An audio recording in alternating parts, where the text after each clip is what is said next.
Well, now we're joined by Mr. Mike Ejiofor, who is a former director with the SSS from our studios in Abuja.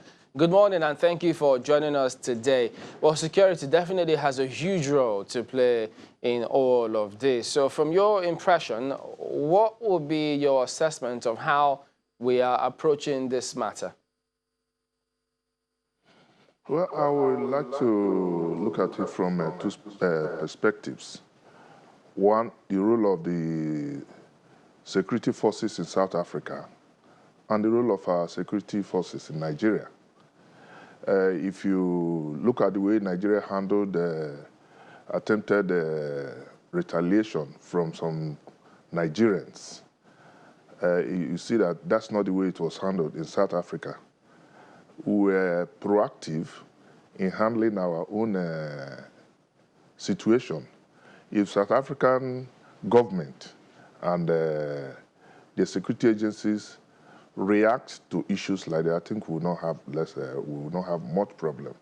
But the issue again is what is actually promoting more crisis is the role of the social media, which is in fact very condemnable. You see a lot of fake news over the weekend. In fact, before this, we have been having the issue of xenophobia for over 20 years. They've been killing other foreigners without government reacting. But it has now been increased by the activities of the social media. The moment anything happens here, it goes wide, everybody gets to know of it, and especially fake news. There were issues, at the inception of this. It came to note that it was not even a Nigerian that killed the taxi driver.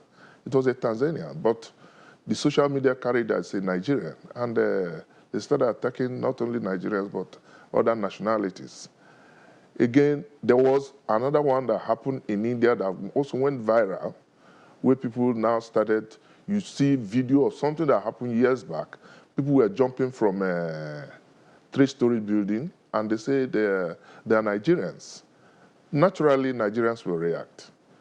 Over the weekend, you also saw what happened in Emma Plaza, the bomb blast, I think about 2014, went viral again, that South African High Commission has been bombed in Abuja.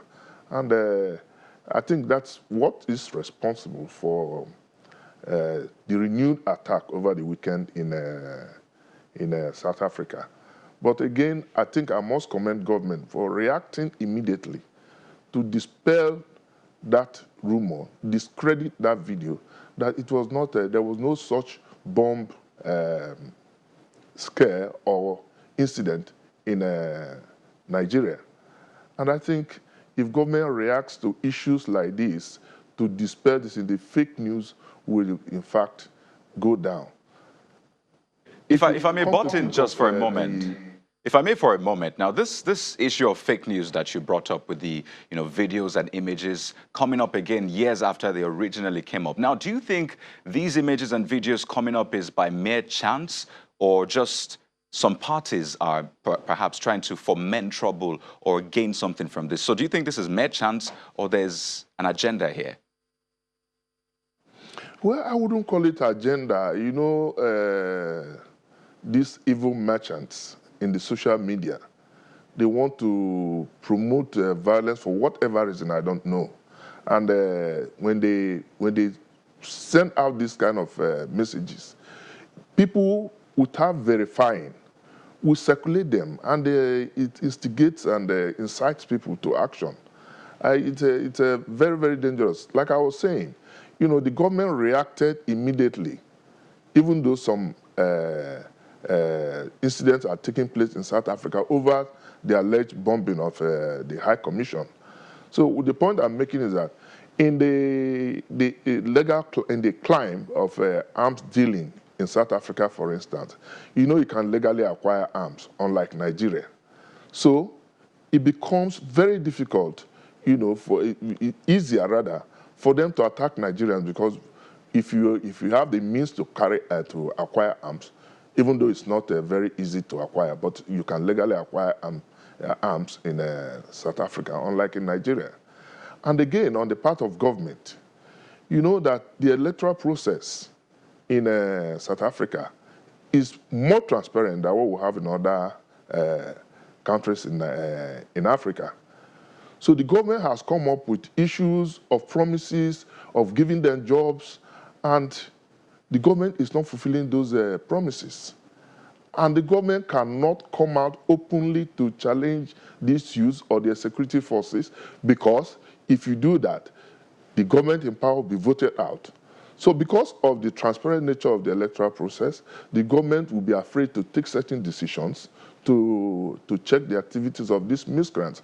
It actually is not a government policy to say, like being misconstrued. And when I listen to your last guest, it's important that before we get involved in diplomatic relations or fighting for other countries, I can tell you, like Nigeria getting involved in other countries like Liberia, Gambia. Nigeria was a frontline state in South Africa, even though we are not, we don't share borders. But we did not define our national interest. That is very critical. That before we go into any of these diplomatic relations, we have to define our national interest. What was our national interest before we got into these areas? So it becomes a very big challenge on our part. I recall that even though it's not the same situation, I recall that in Gambia, Nigeria helped in establishing their police force, their security agents, the security service, the intelligence service. Nigeria assisted them in establishing all these agencies. But in South Africa, these things were in place, but run by the apartheid regime. All right, so involving Africa. Well, hoping that the authorities will pick up on that, and perhaps henceforth we properly do that when we get into all of these other countries. But you know, I still don't quite get how you mean, or when you say a transparent process. Because of a transparent process, they're finding it difficult to address or deal with this matter. Talk to us about, you were going to mention how the South African police and the security agencies have handled this. What are your thoughts? Yeah, that's where I started from, that I'm not happy, I'm not impressed by the way the South African security agencies are handling the situation. They must be decisive. If the Nigerian security agencies had not taken immediate action to check the activities of these miscreants, that, because, you know, of course, in situations like this, the miscreants will hijack the process. If you look at the reaction from Nigeria, innocent people were being attacked. Look at ShopRite, look at MTN. Even though South Africa has an interest or they have a franchise, Nigerians are involved in this. Nigerians are employed, our business is just like biting our nose to spite our face. So we should concentrate on settling this matter diplomatically. And that's why I'm also concerned that the African Union is not even playing a major role. I expected by now African Union Summit should have, emergency summit should have been summoned to discuss this issue, because it's not only Nigeria that's involved, Zimbabwe, Zambia, other African countries are involved in this attack. So I expect that the African Union should come out and take decisive action and warn the South African government to at least promote unity, because the African Union, if we are not united, there's no way we can make progress. So I believe that they should play more roles. At the diplomatic level, I also think Nigeria is doing the right thing. The envoy has been sent to South Africa to assess the situation, and we are waiting for the report. Only this morning, too, I understand that Mr. President might be visiting South Africa next month. So it's important that both governments and the African Union come together, take decisions on how this matter could be resolved. Otherwise, well, you know, we'll have challenges. You have people who attack South Africans. You know, you have people who will immediately say, next month, this is only September 9. Why next month? Why not this month? But a little more seriously now, still on that security component, do you expect to see Nigerian security officials, maybe police or whoever, arresting people who maybe they are peacefully protesting or shooting at people who are peacefully protesting, assuming this protest happened again this week? Well, you see, everybody is now on edge, waiting for what will happen. So I expect that the Nigerian security agencies, the intelligence agencies, the SSS, all should, come together, form a front to see how this matter could be tackled. Because if the situation is allowed to snap again, it's our own interest. Nigerian businessmen who have interest in ShopRite, in MTN, in DSTV and all that they say belong to South Africa. Actually, Nigerians are involved in this. A lot of people are employed. So if you destroy them, you destroy this. So I expect that our security agencies should be on top of this situation, not the way South Africa is handling it. Why? Because there's always been questions about intelligence here. How come they didn't see this coming? They missed it, did they? Which people now? This protest that happened where, they protested, went to ShopRite, Novari, and some of those other places. That suggests that security agencies here didn't see that coming. No. If not for intelligence and the action of the police that took the preemptive action. The first one that happened in Lagos was spontaneous. And like I said, the process can always be hijacked. You look at what happened at the airport road. The police were deployed even before, based on intelligence, the police were deployed before the attack. It was preemptive action. But because the people were frustrated from gaining entrance, they started attacking innocent citizens. And that brings us to the issue of illiteracy in Nigeria. We must educate people to know what is right.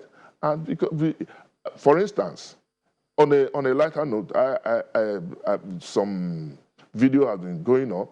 You ask some people who were involved in this attack. They say one Igbo man called Xenophobia was killed in South Africa. That is the level of illiteracy. And people will join without even knowing what they are fighting for. So I think the government also, to assist the security agencies, can you really attribute this? Sorry to jump in. Can you really attribute this to illiteracy? Because don't forget, these attacks, these killings have been going on for a while. Nigerians didn't respond. So perhaps they hurried up to here and they thought to send the message, maybe. So can it really be illiteracy? Because don't forget the question of poverty and hunger as well. Lack of information. And coupled with where I started from, the activities of fake news and the social media. Because when they promote this, people naturally will react. When you see such videos and people being killed, it's been happening before, but you see, like I said, we need to be cautious. The government needs to issue more statements advising people to be law-abiding while the matter is being handled. That's also what I expect from South Africa. South African government and the security force, they should be more preemptive in handling the situation, because more attacks on Nigerians or foreigners resident in South Africa will definitely attract repercussions or retaliation from other countries, which is not in their own interest too. Yeah, Mr. Ejiofor, let me quickly follow up on something you mentioned the other time. You said that the South African authorities didn't miss the intelligence. But there was a confidential briefing available to the press, in South Africa, that showed that the many signs available to the government and law enforcement authorities that attacks were being planned. And the document, which is also publicly available, showed critical questions about how much the country's law enforcement and intelligence agencies knew about the wave of attacks, and that they seemed unable to prevent it. So would you still say that they weren't aware that this was going to happen? You see, I gave you two reasons. One, there was a statement from the deputy police chief or minister some time ago in South Africa. It didn't happen now, but people started circulating it. So you cannot decipher, you cannot know which one is true, what time that document you are talking of originated. But like I said, the South African government and their security agencies have not handled this matter properly the way Nigerian security forces handle it. Well, okay, that's on the one hand. On the other hand is that, I mean, many people speculate that this is not likely to end anytime soon. As a matter of fact, this same document, earlier this month, shows that the government believes more violence could be coming. And this is also likely to affect many other nationals. I mean, from what we have seen, they are already saying that the protest is going to continue, which may affect almost a million, about 800,000 Nigerians, according to the Nigeria's Ministry of Foreign Affairs. So, what should that government be doing now, and how should Nigerians react before the president's visit? We need to handle this matter diplomatically. At the diplomatic level, which I believe Nigeria is also engaging. By the time the report from the envoy sent to South Africa comes back, because he met with the South African president, by the time the report is tabled before Mr. President, perhaps because of the intensity of the crisis, perhaps Mr. President might decide to shorten the time to visit South Africa or invite South African president to come to Nigeria. But I still believe that with all these things, the AU has a major role to play because Nigeria, South Africa, and other countries that are affected in South Africa belong to the African Union. So I expect the summit of the African Union to take action immediately while the affected countries at their own diplomatic levels are handling this issue.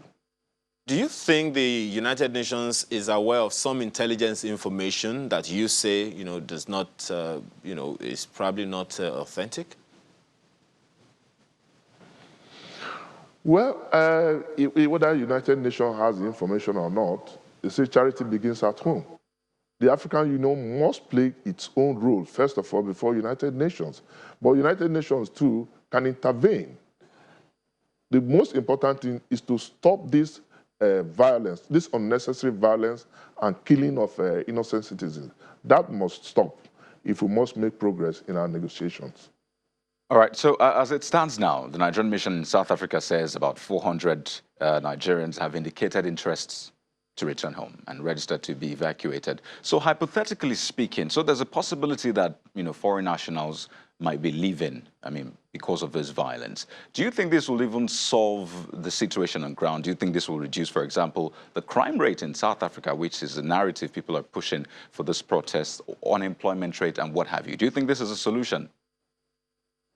There's no way it can be a solution because if you look at it, there are some professionals who are in South Africa carrying out their legitimate businesses, who have many Nigerian doctors, who have professionals who are in legitimate business. Some people just went there for no reason. They're looking for greener pastures. So those are the people I believe that will want to come back immediately. People who have stayed there for up to 10, 20 years, working, carrying out, all Nigerians are not drug dealers, for God's sake. So for those people who are meaningfully engaged, have legitimate business, I don't think they will even want to come back. And the government needs to give them that assurance and protection. But for those who have nothing doing or are involved in illegitimate business, well, it's better they come back to Nigeria. But another problem is going to create another security challenge for us because when they come back, they're going to continue in their illicit and illegal trade in Nigeria. So it creates another problem for us. So I believe that our security agencies, especially the immigration, the state security service, must be in a position to profile such people as soon as they come back. So another issue is, the fact that Nigeria's envoy is back in the country and we expect the envoy to brief or to have briefs to the president on findings and, the result of that meeting. So now the question is, how important is it to carry Nigerians along with the findings such that people know that, this is what the government is doing. Yes, we're satisfied and we expect that this should yield results. How important is it to carry Nigerians along? Well, like I said, people need information. as the envoy is back, government should be in a position to disclose the outcome of that meeting, to give assurance to the people. So, giving assurance to the people would kind of reduce tension. So I think it's important that government takes that decision. Well, you know, much as many are looking to see what the special envoy will brief the president, and incidentally, he's of the NIA, equally of a security background. But you know, there are many who believe, we don't know what security thinks here, there are many who believe that these attacks will continue, especially if you look at history. You know, historians say, you know what a man can do by what he's done before. So they've looked at it over time, saying, look, from the look of things, it may continue. And if that does continue, it means that there might be one or two options. At the end of the day, do you see us closing the embassies over there, that of South Africa here, severing relations with South Africa, even though there are some narratives suggesting otherwise that that may not happen? What do you see happening ultimately? Well, if I don't think it will get to that stage if the crisis is properly managed. Now, I expect the State Security Service, the NIA, and Immigration to come together and see it's important that the people coming back to Nigeria should be profiled. We have a lot of challenges in our hand. We should not be seen to be multiplying them. So I think at that level, government should also give out more information on what they are doing to check this crisis. Because Okay, if you fail to give information with all the fake news and the video circulating, it becomes a very big challenge, create more problems for us. all right. You know, it's something that it's really raising a lot of concern, because even here and in several other states, you know, we've seen several reports that lots of people wondering how is it that the police, yes, they have to do their jobs, but there are concerns, mixed feelings about how the police authorities, you know, go about their jobs, what it is that they have to do, even though, yes, no one is expected to take laws into their hands here. So that is really going to be very important. It could be a tipping point. It could make or mar. I think one major source of all of this that has been established For now, by many of us. Yes, go ahead. The police is doing the best to control the situation. Apart from the first few incidents, I don't think we'll have more attacks now, and I think they must be commended. But I believe that government should also be giving people information as soon as such videos that are fake are released. Government should come out immediately to refute such videos, which incidentally form the basis of such disturbances. So on a final note, from what we gather, according to local media in South Africa, by Thursday last week, the police said they had arrested more than 420 people. And according to them, that was as a Thursday last week, they said the unrest had subsided. Now, of course, we saw what happened yesterday, and we're hoping it wouldn't happen again today. So some are saying that security agencies in South Africa, that is, could do more. Do you agree? Yeah, that's what I said. That they've not done, I'm not impressed by the activities of South African police. They should do more by preventing and stopping their people from this unnecessary violence and the killing of people. They should do more, just like the Nigerian police is doing. Well, it's going to be very interesting because, you know, when you did say that the transparent process, perhaps what you didn't say is that these are the bulk of people who are giving them their votes. So perhaps that's why they're a little reluctant. You know how politicians can be. They're a little reluctant to move in because if they do, they may be depleting their vote. So that's why it's a little delicate handling this entire matter, because it's been a long time coming. Exactly. Exactly. That's what I said when I started. When I started, that was what I said. The government is afraid of the people to take action, because if you clamp down on them the way you're supposed to, definitely you are going to lose their votes, because they have failed to fulfill the promises, the electoral promises to the people. They promise that they will give them job opportunities, they will create economic boom and all what have you. But the government has not been able to achieve that. But All right, you know Mr. that Jofo. the level of the democratic values too is much more developed than our own system. Well, we don't expect at least any killings of any Nigerian here regarding this matter, so we're hoping that everyone stays safe. We appreciate your talking to us this morning, Mr. Mike Ejiofor, former director with the SSS.